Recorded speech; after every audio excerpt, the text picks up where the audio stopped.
ఒక్క మంచి మాట. అప్పు చేయకూడదు. అప్పు చేయని వాడు అధిక సంపన్నుడు. ఉన్న దానిలో ఆనందాన్ని పంచుకునేవాడు గొప్పవాడు. చెయ్యాల్సి వస్తుంది, అప్పు తప్పదు.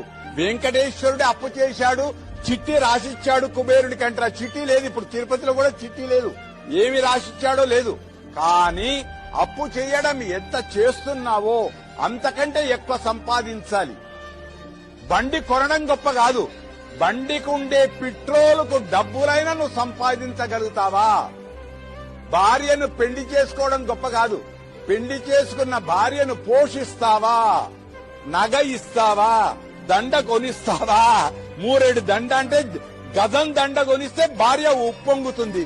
అప్పు తీసుకున్నవానికి వెంటనే 2 రోజుల ముందే అప్పు తీరితే ఆనందపడతాడు. కనుక మంచి రోజుల్లో అప్పు తీసుకున్నాం, మంచి రోజుల కంటే ముందే అప్పు తీర్పేద్దాం.